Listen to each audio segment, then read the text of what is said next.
طعم فراموش شده کودکی رو میتونی توی این کیک نرم، سبک و پنبه‌ای پیدا کنی. حتی میتونی باهاش کلی درآمدزایی کنی، چون علاوه بر قنادی‌ها و کافی شاپ‌ها توی سوپرمارکت‌ها هم به فروش میرسه.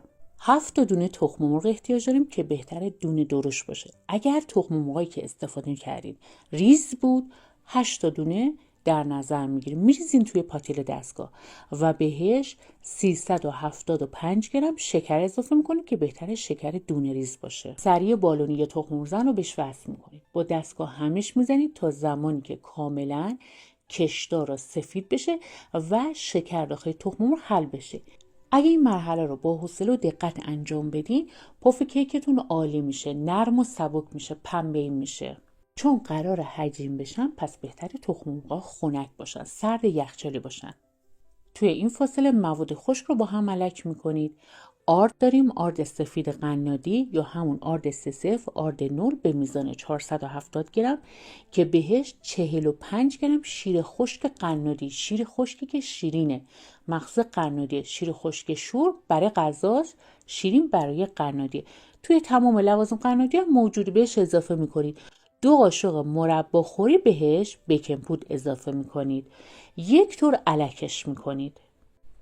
برای اینکه بوی زخم تخم مرغ رو ازش بگیرین، بهش 1 قاشق چایخوری وانیل اضافه میکنید که بازم به درصد کیفیت وانیلتون بستگی داره. و اگر دوست داشتین میتونید مثل من بهش اساس وانیل بزنید. یه چند قطره اساس وانیل بزنید بهتره. زمانی که مطمئن شدین شکر تخم مرغ کاملا هم زده شده و شکر داخلش حل شده، دیگه از دستگاه پیادهش میکنید. احتیاج به دستگاه نیست. 175 گرم شیر داریم. شیر رو که اضافه میکنید با دست هم میزنید. به هیچ عنوان از این مرحله به بعد از دستگاه استفاده نکنید. شربت بار احتیاج داریم به میزان 80 گرم که شربت بار رو قبلا بهتون آموزش دادم. لینک آموزش رو براتون میذارم توی دیسکریپشن.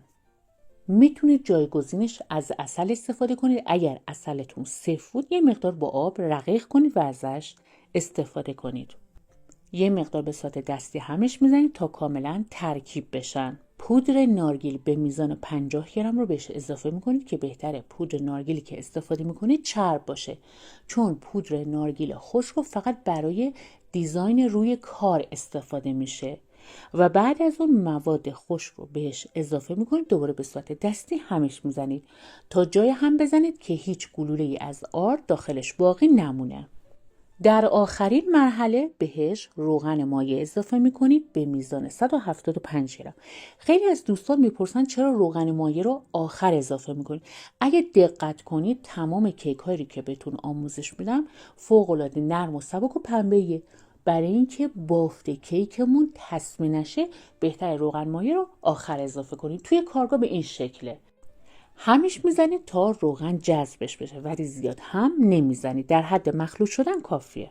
قالبی که برای این کار استفاده میشه 25 در 35 با ارتفاع 5.5 الی 6 سانت.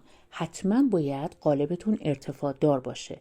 قالب رو شما کاملا چربش میکنید، خصوصا دیواره ها. کف خیلی مهم نیست و کفش رو کاغذ میندازید. همون کاغذ کاهی مناسبه. کاغذ روغنی هم انداختین، هیچ ایرادی نداره.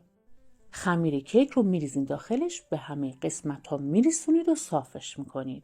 برای اینکه سطح روی کیکتون صاف بشه و روش گنبدی نشه، بهتره چند بار سیخ چوبی رو داخلش بچرخونید. سیخ چوبی رو برای این میچرخونید که هم هوای اضافه ازش گرفته بشه و همین که مواد کیک به همه قسمت ها به صورت یکسان برسه. قالب رو میبریم توی فری که از قبل گرم شده، دمای 180 درجه، حدوداً 40 دقیقه، شاید 1 ساعت هم زمان ببره. همش بستگی به داغی فر، جنس قالب و حجم موادتون داره. سطح روی کیک شما بایسته کاملا رنگ گرفته باشه، به این شکلی که دارم توی فیلم بهتون نشون میدم. با سیخ چوبی هم میتونید تست کنید. بذارین توی همون قالب کاملا سرد بشه. حالا میتونید همون روز بعد از سرد شدن از قالب درش برین یا روز دیگه. من خودم معمولا چون وقت کمی دارم همون روز نمیتونم این کار رو انجام بدم، روز دیگه از قالب درش میارم. نکته خیلی مهم رو حتما در نظر بگیرید. سطح روی کیک شما به هیچ عنوان نباید چسبنده باشه. اگه دستتون رو گذاشتین روی کیک، به دستتون چسبید، خمیری بود، بدونید که مدت پختش کم بوده. شما میتونید یه کوچولو گریلش کنید، ولی با احتیاط که زیاد خشک نشه. اگه زیاد خشک بشه موقع برش خوردن به مشکل برمیخوریم. دیواره های کیک چون چرب بوده خیلی راحت هم از قالب جدا میشه. به وسیله کاردر یا چاقو کیک رو از دیواره ها جدا میکنید، روی دیس برش میگردونید، پوسته رو ازش جدا میکنید و دوباره برمیگردونید روی یک دیس یا سطح کار که بتونید برش ها رو انجام بدید. برای اینکه برشاتون تمیزتر در بیاد بهتر از خطکش استفاده کنید. اگر 7 چرخ دارین از 7 چرخ استفاده کنید. برش‌ها دیگه کاملا سلیقه‌ایه. به هر شکلی که دوست دارید و هر اندازه‌ای که دوست دارید میتونید برش رو انجام بدید. حالا یا مربع یا مستطیل فرقی نمی‌کنه. من به وسیله 7 چرخ روش رو خط می‌ندازم و بعد از اون با چاقوی اره‌ای برش‌ها رو انجام میدم.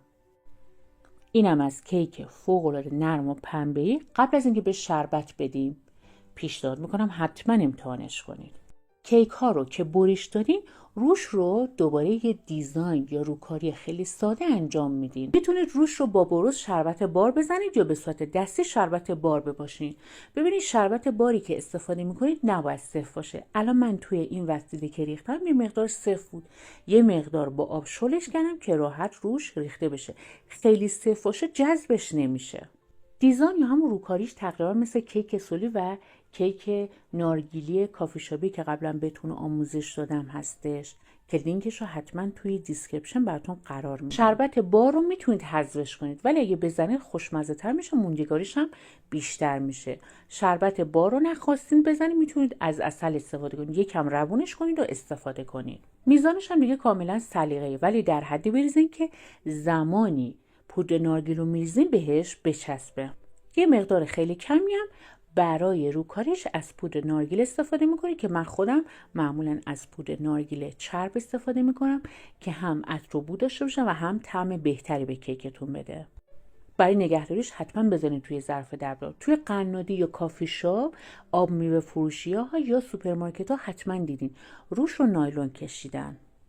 اینم یک کیک نوستالژی فوق‌العاده خوشمزه و نرم و پنبه‌ای که پیشنهاد میکنم حتما امتحانش کنید. اگر درستش کردی خوشحال میشم نظرت رو برام کامنت کنی.